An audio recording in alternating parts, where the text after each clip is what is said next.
Ce que tu fais là, arrête-le un instant. Il y a quelque chose qui t'a déjà touché aujourd'hui, quelque chose d'invisible, de discret, presque impossible à nommer, et pourtant tu l'as senti dans ta poitrine comme une légère secousse intérieure.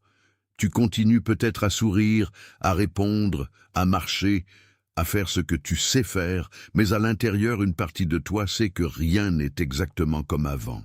Tu portes une question que personne autour de toi ne semble comprendre. Tu portes aussi une fatigue qui n'est pas seulement physique, une fatigue d'âme, une fatigue de rester fort quand rien ne répond encore, une fatigue de continuer à croire alors que les portes n'ont pas bougé au rythme que tu espérais. Et ce soir, je suis venu te dire que tu n'es pas en train d'imaginer cette tension. Tu n'es pas en train de perdre le fil. Tu es en train d'entrer dans une reconnaissance. Reste avec moi jusqu'au bout, parce qu'à la fin, tu vas reconnaître les signes qui t'accompagnent déjà depuis un moment. Tu vas voir le schéma qui se répète sans te demander la permission. Et tu vas entendre une parole qui ne vient pas pour t'émouvoir seulement, mais pour te confirmer. Avant que cela se termine, tu vas comprendre pourquoi ce message t'atteint maintenant, pourquoi il ne pouvait pas venir plus tôt, et pourquoi le rendez-vous semblait écrit avant même que tu t'installes pour l'écouter. Tu vas entendre ce qui se cache sous ton agitation, ce qui se cache sous ton silence, et ce qui se cache sous ce sentiment étrange que tu es au bord de quelque chose sans pouvoir encore le saisir. Je ne te parle pas au hasard. Je te parle comme on parle à quelqu'un qui a déjà été visité par une vérité qu'il n'a pas encore complètement reconnue. Il y a des messages qui tombent, et il y a des messages qui arrivent avec exactitude. Celui-ci arrive avec exactitude, et s'il t'a trouvé ce soir, c'est parce qu'une partie de toi était déjà prête à l'entendre, pas la partie bruyante, la partie qui veille quand tout le reste se tait. Depuis quelques jours, depuis parfois plusieurs semaines, quelque chose se manifeste autour de toi avec une précision que tu n'expliques pas facilement. Ce n'est pas spectaculaire, c'est plus subtil que cela, c'est plus profond aussi. Ce sont de petites visites, de minuscules confirmations, de fragiles remous dans la surface de ta vie.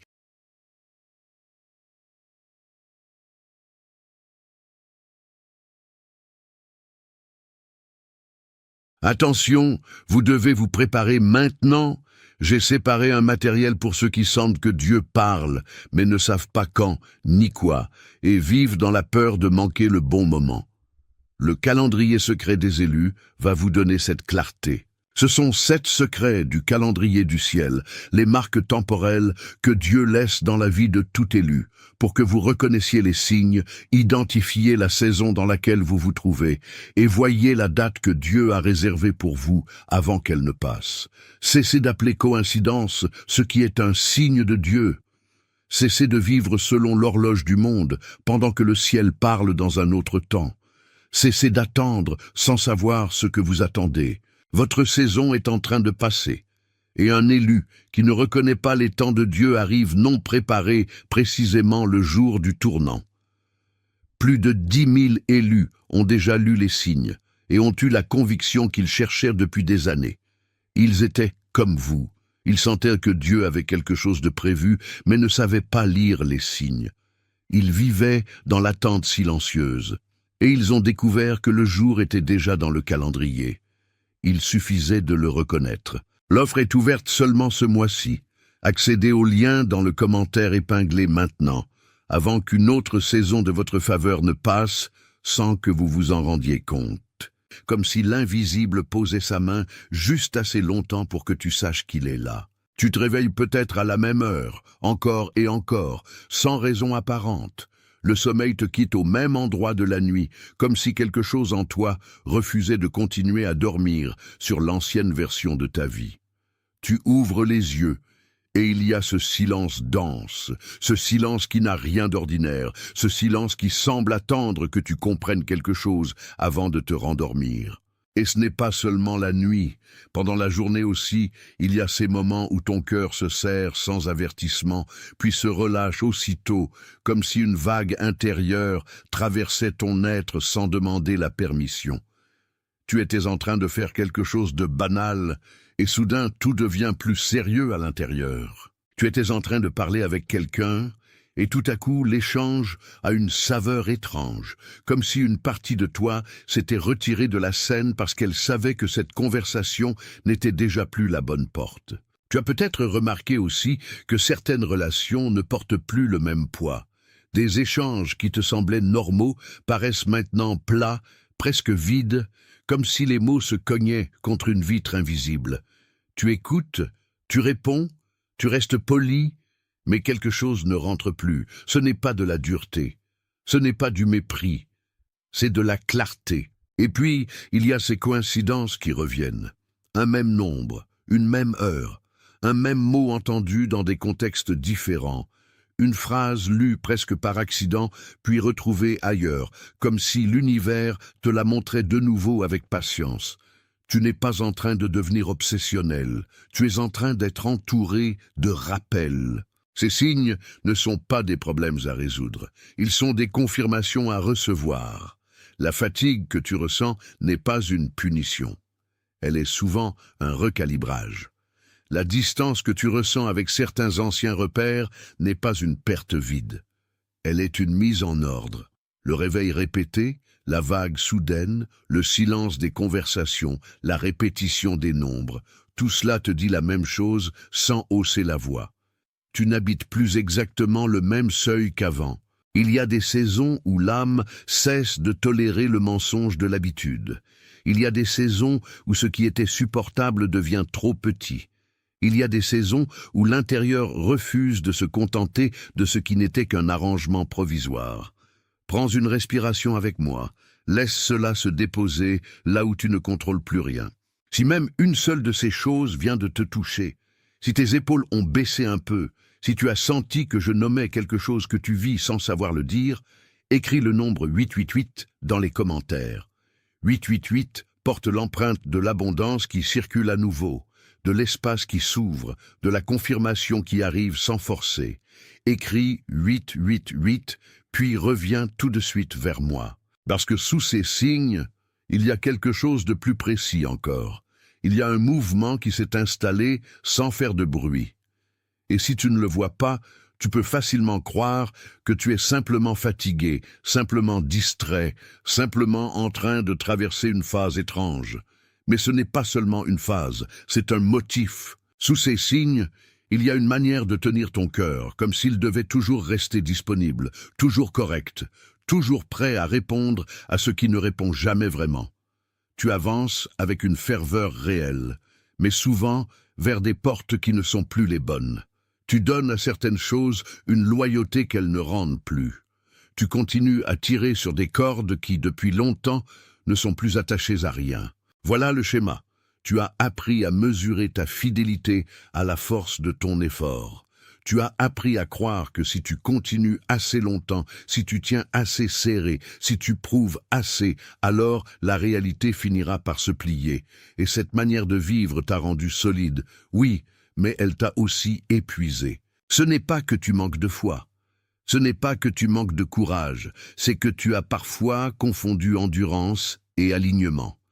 Tu as parfois pris la persévérance pour un mandat, alors qu'elle n'était qu'un réflexe hérité.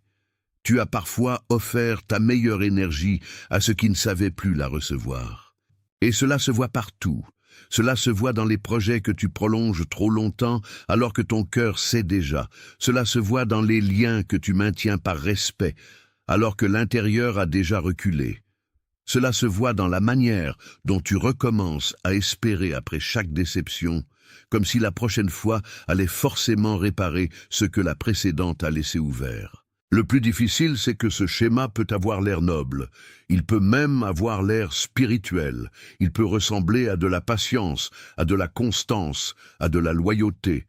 Mais au fond, il contient souvent une peur plus ancienne. La peur que si tu relâches ta prise, plus rien ne tiendra. Alors tu tiens encore, tu tiens trop longtemps. Et pendant que tu tiens, quelque chose en toi s'use doucement. Pas parce que tu es faible, parce que tu utilises une force ancienne dans un endroit où elle n'est plus nécessaire. Tu continues à nourrir des structures que ton âme a déjà dépassées. Tu continues à te demander pourquoi cela coûte autant, alors que la réponse se trouve dans la manière même dont tu restes attaché. Je veux que tu m'entendes ici clairement. Tu n'es pas fautif d'avoir appris cela. Tu n'es pas fautif d'avoir survécu en serrant fort. Tu n'es pas fautif d'avoir cru que l'amour se prouvait par l'effort et que la sécurité se gagnait par la tension. Quelqu'un quelque part avant toi a dû vivre de cette façon pour tenir debout. Et cette façon de tenir est devenue une habitude dans ton propre corps. C'est pour cela que tu peux te sentir si lucide d'un côté et si retenu de l'autre. C'est pour cela que tu peux savoir que quelque chose doit changer, tout en revenant encore et encore à la même porte. Ce n'est pas de l'incohérence, c'est une empreinte. Et le coup de rester là devient de plus en plus évident. Tu perds du sommeil, tu perds de la paix, tu perds la simplicité, tu perds ce regard clair qui te permettait autrefois de savoir, sans trop réfléchir, où était ta place. Tu commences à te disperser entre ce que tu sais et ce que tu continues à faire. Tu commences à vivre comme quelqu'un qui reste debout dans une pièce après que la fête est déjà terminée. Mais il y a une couche plus ancienne encore. Et c'est là que tout commence vraiment à se déplacer. Imagine un arbre. Pas un arbre décoratif, pas un arbre de jardin que l'on taille pour qu'il reste docile.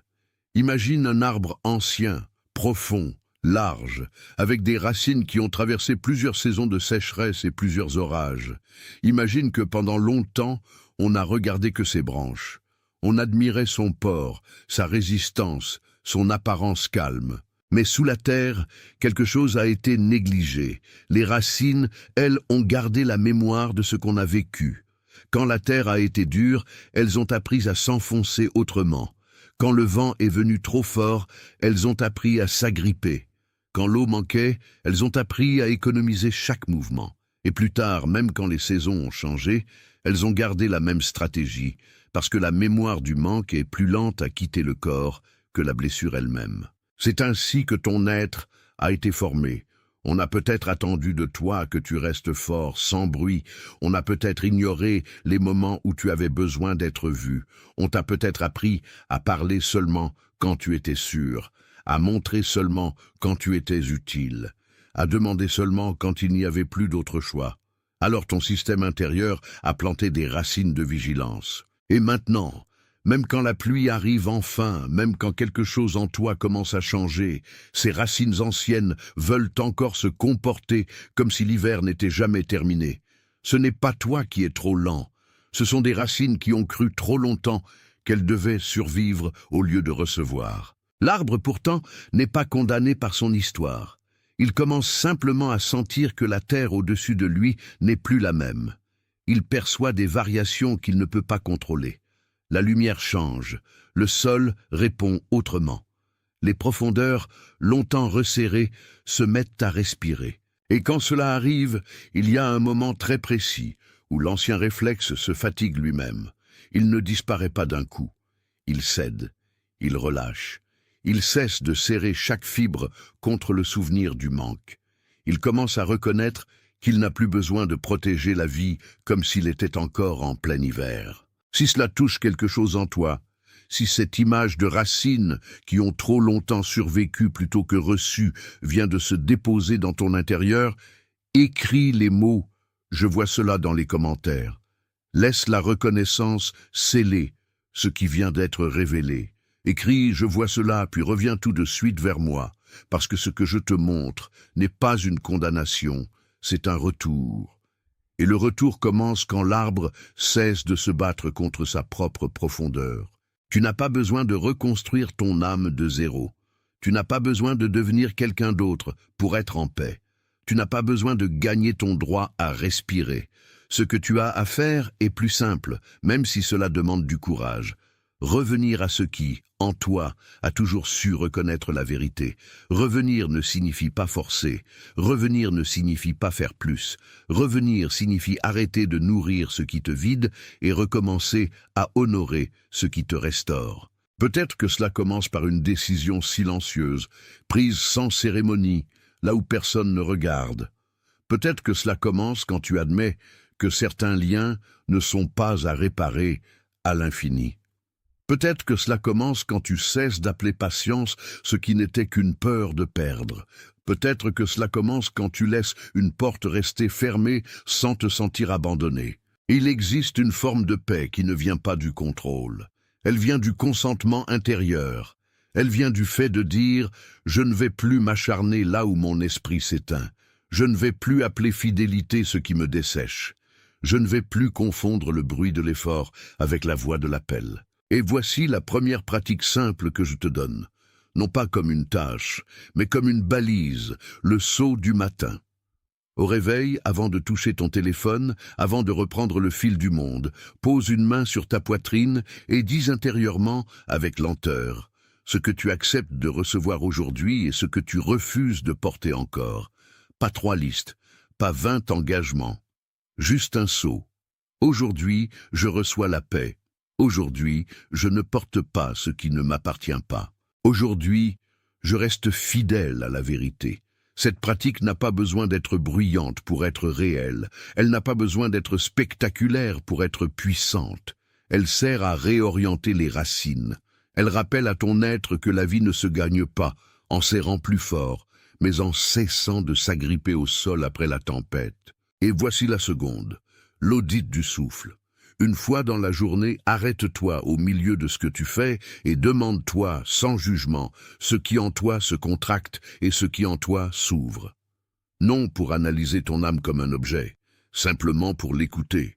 Il y a des endroits en toi qui parlent avant les mots. Il y a des endroits en toi qui savent avant que tu comprennes. Ces 2 gestes sont modestes, mais ils ouvrent un passage. Ils t'apprennent à devenir gardien de ce qui revient, plutôt que combattant de ce qui s'en va. Ils t'apprennent à tenir avec douceur ce que la vie dépose encore dans tes mains. Ils t'apprennent à ne plus exiger de toi la force d'hier pour les exigences d'aujourd'hui, car tu n'es pas appelé à survivre en permanence. Tu es appelé à habiter ton souffle, à habiter ta vérité, à habiter ton silence sans le remplir d'angoisse, à habiter la place qui t'attendait depuis longtemps, même lorsque tu n'avais pas encore les mots pour la reconnaître. Et voilà ce que tu dois entendre avec une grande clarté. Tu n'es pas en train de perdre quelque chose d'essentiel. Tu es en train de déposer un vieux poids qui t'empêchait de le recevoir. Tu n'es pas en train de t'éloigner de toi. Tu es en train de revenir à toi. Tu n'es pas en train de devenir moins, tu deviens plus vrai. Il y a une manière de vivre qui épuise, parce qu'elle confond constamment la tension avec la valeur. Et il y a une manière de vivre qui porte, parce qu'elle sait que la valeur est déjà là. Toi, en ce moment, tu apprends la seconde. Tu apprends à recevoir sans te justifier. Tu apprends à être soutenu sans te méfier. Tu apprends à laisser la vie te parler sans la contrôler. Ne te presse pas ici. Laisse ce mouvement se faire en toi comme une terre qui boit enfin après une longue sécheresse. Si ce message a confirmé ce que ton esprit savait déjà, laisse ton j'aime être ton amen sans mots, pas comme une métrique, comme un accord discret avec ce qui vient d'être nommé avec justesse. Respire encore un instant. Laisse cela descendre plus bas que la pensée. Il y a quelqu'un dans ta vie qui vient de te revenir en mémoire pendant que je parlais. Quelqu'un de silencieux, de fatigué sans le dire, de sérieux dans sa manière de porter les autres, quelqu'un qui reste debout plus longtemps qu'il ne devrait, quelqu'un qui sourit avec une retenue que peu de gens comprennent. Ce visage n'est pas apparu par hasard, c'est une adresse. Envoie cela à cette personne, pas comme une recommandation, comme une livraison, comme un message qui lui parvient exactement au moment où il est prêt à reconnaître qu'il n'est pas seul. C'est le même genre de rendez-vous qui t'a amené jusqu'ici ce soir. Avant que cela se referme, il faut que tu dises une chose au-dedans de toi, et si tu le veux, tu peux l'écrire aussi, lentement, avec la même gravité tranquille, avec laquelle on scelle une vérité. Je suis celui qui revient. Ne le dis pas comme un souhait, dis-le comme une confirmation. Dis-le comme quelqu'un qui ne réclame plus une identité au dehors, parce qu'il vient enfin de la reconnaître au dedans. Je suis celui qui revient. Il y a, dans cette phrase, plus de paix que dans bien des combats. Il y a dans cette phrase une fin à la dispersion. Il y a dans cette phrase un commencement qui ne demande plus de permission. Tu es confirmé, tu es gardé, tu es ramené vers ce qui est vrai, tu es libéré du besoin de prouver que ta profondeur mérite une place. Tu es délivré de l'ancienne habitude de tenir trop fort. Tu es appelé à marcher plus doucement, mais avec plus de vérité. Tu es conduit vers une stabilité qui ne dépend pas du bruit autour de toi. Tu peux laisser partir ce qui s'éteint. Tu peux recevoir ce qui revient. Tu peux honorer la porte qui s'ouvre sans forcer son mouvement. Tu peux cesser de te battre contre le rythme exact de ta propre restauration. Tu n'es pas en retard. Tu n'as pas été oublié. Tu n'as pas manqué le moment. Ce qui arrive en toi arrive avec une précision qui ne se trompe pas. En ce moment même, partout dans le monde, d'autres reçoivent la même reconnaissance dans le secret de leur cœur. D'autres sentent la même paix descendre sans explication. D'autres comprennent qu'ils ne sont pas en train d'être corrigés par la honte, mais réorientés par l'amour. Tu fais partie de ceux qui entendent sans bruit, de ceux qui savent sans spectacle, de ceux qui avancent dans la lumière discrète des choses vraies. Tu n'es pas seul dans cette heure. Tu n'es pas seul dans ce passage. Tu n'es pas seul dans ce retour. C'est scellé. Tu n'es pas seul dans ce passage. Tu n'es pas seul dans cette heure. Tu n'es pas seul dans ce retour. Et maintenant, laisse-moi te conduire plus loin. Non pas vers une nouvelle idée, mais vers l'endroit intérieur où tout ce que tu viens d'entendre commence réellement à prendre racine. Parce qu'il existe une différence entre reconnaître une vérité et la laisser s'installer dans la chair du cœur. La reconnaissance est immédiate, l'installation est sacrée, et c'est vers cette installation que nous avançons maintenant. Il y a des vérités qui passent comme des éclairs. Et il y a des vérités qui demeurent comme une lampe allumée dans une maison longtemps fermée. Celles-ci ne font pas de bruit. Elles n'annoncent pas leur venue. Elles n'exigent pas qu'on les applaudisse. Elles entrent doucement, et tout à coup tu comprends que la pièce est différente. C'est cela que tu vis en ce moment. Tu n'écoutes pas seulement un message. Tu es en train de redevenir un lieu habitable pour ta propre paix. Je veux que tu sentes cela très simplement.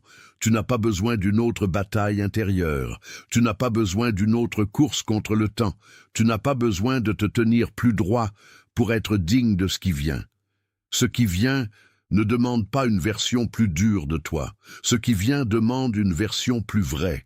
Et la vérité en toi n'a jamais eu besoin d'être criée pour être réelle. Regarde comme c'est subtil. Le monde autour de toi continue comme si de rien n'était, et pourtant quelque chose de plus ancien que le bruit est en train de reprendre sa place. Tes pensées cessent peu à peu de courir dans tous les sens. Tes épaules ne portent plus exactement la même charge. Même si les circonstances n'ont pas encore changé de façon visible, ton centre commence à cesser de céder à ce qui l'épuisait. C'est ainsi que commence le retour, pas toujours par un miracle spectaculaire. Souvent par un assouplissement invisible, souvent par une fidélité nouvelle à ce qui est vivant. Et je vais te dire quelque chose de plus profond encore. Ce retour n'est pas une performance spirituelle. Ce n'est pas quelque chose que tu fabriques pour mériter un signe. C'est une réponse à un appel déjà posé sur toi. Quand ton cœur a été touché par ces mots, ce n'est pas parce que tu as réussi à comprendre parfaitement. C'est parce que quelque chose en toi a reconnu la maison. Il y a dans ton être un endroit qui sait distinguer la vérité du bruit, et cet endroit vient de se lever. C'est pourquoi tu ressens peut-être une émotion étrange, un mélange de soulagement et de gravité. Ce n'est pas seulement de la consolation, c'est une reconnaissance profonde, presque solennelle. Tu comprends que certaines choses ne pouvaient plus continuer comme avant. Tu comprends que certains liens, certaines peurs, certaines attentes, certaines façons de te tenir dans la vie ont servi un temps, mais ne peuvent pas devenir ta demeure. Tu comprends, sans drame, que la saison change. Et quand la saison change, il ne sert à rien de vouloir garder la même posture. L'arbre ne discute pas avec le printemps. La mer n'explique pas à la marée pourquoi elle monte. Le ciel ne demande pas la permission au jour pour s'éclaircir. Il y a des mouvements qui obéissent à une sagesse plus grande que la résistance. Toi aussi, tu es invité à entrer dans ce mouvement. Non pas par précipitation, par consentement. C'est ici que beaucoup se trompent. Ils pensent que la paix arrive quand tout devient facile, mais souvent, la paix arrive quand on cesse de se battre contre ce qui est déjà en train d'être réordonné. Tu n'as pas besoin de forcer la fin d'une ancienne manière de vivre. Tu as besoin de la reconnaître avec honnêteté, puis de lui retirer doucement l'énergie que tu lui donnais. Ce retrait n'est pas une perte, c'est une libération. Il y a une dignité immense dans ce geste. Une dignité que peu de gens voient, parce qu'elle n'a rien de spectaculaire. Elle ressemble à quelqu'un qui ferme une porte en paix. Elle ressemble à quelqu'un qui cesse de courir après une validation qui le vide. Elle ressemble à quelqu'un qui choisit enfin d'honorer son propre rythme au lieu d'obéir à la pression invisible de ce qui réclame trop. C'est une dignité silencieuse, mais elle est puissante. Et je te le dis avec douceur. Tu n'as pas à t'excuser d'avoir changé intérieurement. Tu n'as pas à revenir à l'ancien ton pour rassurer ceux qui ne comprennent pas encore le nouveau toi. Tu n'as pas à redevenir petit pour garder la paix autour de toi. La paix qui te correspond maintenant n'est pas celle de l'effacement, c'est celle d'une présence plus entière. Peut-être que cela te semble encore fragile. Peut-être que tu sens cette nouvelle assise comme on sent une terre qui commence tout juste à sécher après une longue pluie. C'est normal. Les débuts du retour sont souvent modestes. Ils ne cherchent pas à impressionner, ils cherchent à durer. Ce qui est profond n'a pas besoin de se presser. Ce qui est vrai n'a pas besoin d'être bruyant. Ce qui vient de Dieu en toi, c'est marcher sans s'excuser de sa lenteur. Alors je veux te rappeler ceci. Ne méprise pas les petits signes de stabilité. Ne méprise pas une nuit un peu plus calme. Ne méprise pas une pensée un peu plus nette. Ne méprise pas un choix plus simple. Ne méprise pas une frontière posée sans peur. Ce sont souvent ces gestes minuscules qui annoncent les grandes restaurations. Les grandes restaurations commencent par de petites fidélités. Et si, à certains moments, l'ancien réflexe revient frapper à la porte, ne t'effraie pas. Ce n'est pas parce qu'il revient qu'il gouverne encore. Il revient parce qu'il a vécu longtemps en toi. Mais maintenant, il rencontre une présence différente. Maintenant, il rencontre un cœur qui sait nommer. Maintenant, il rencontre une conscience qui ne confond plus l'habitude avec l'appel. Et ce que l'on nomme avec clarté perd déjà une partie de sa force. Il y a quelque chose de très beau dans le fait d'être rejoint par la vérité au bon moment. Tu n'as pas eu besoin de courir après elle. Elle t'a trouvé. Elle a traversé tes défenses sans les casser. Elle a rejoint tes blessures sans les humilier. Elle a nommé ton épuisement sans t'enfermer dedans. Voilà pourquoi ce que tu ressens est si particulier. Ce n'est pas une pression, c'est une visitation. Et maintenant, laisse-moi poser encore une fois la main sur le centre de ce que tu vis. Tu n'es pas seulement en train de sortir d'une fatigue, tu es en train de quitter une ancienne manière de te tenir devant la vie. Tu n'es plus obligé de prouver que tu peux tout porter. Tu n'es plus obligé de donner toute ta lumière à ce qui ne sait pas la recevoir. Tu n'es plus obligé de vivre à la frontière de toi-même. À partir d'ici, la confiance ne sera plus une tension, elle sera un repos. L'espérance ne sera plus un effort, elle sera une orientation. La fidélité ne sera plus une prison, elle sera un accord vivant avec ce qui demeure. Et cela, mon ami, change tout. Parce qu'une fois que tu comprends cela, tu ne peux plus regarder les mêmes situations de la même façon. Ce qui te vidait commence à apparaître plus clairement. Ce qui te nourrissait en silence devient plus précieux. Ce qui te dispersait perd de son prestige. Ce qui t'alignait, même discrètement, devient non négociable. Tu n'es plus en train de subir ton chemin, tu es en train de le discerner. Et c'est là que la paix devient stable. Non pas quand la vie devient parfaitement simple, mais quand ton regard cesse de se laisser gouverner par l'ancienne confusion. Tu reconnais plus vite, tu relâches plus vite, tu reviens plus vite. Tu n'es pas sans bataille, mais tu n'es plus ça.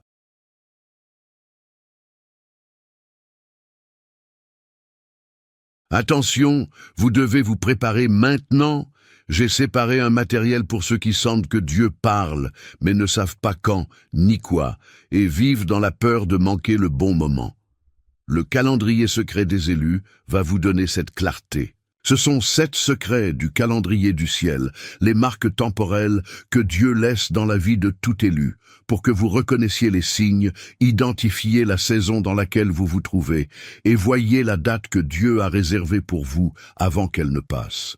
Cessez d'appeler coïncidence ce qui est un signe de Dieu. Cessez de vivre selon l'horloge du monde, pendant que le ciel parle dans un autre temps. Cessez d'attendre sans savoir ce que vous attendez.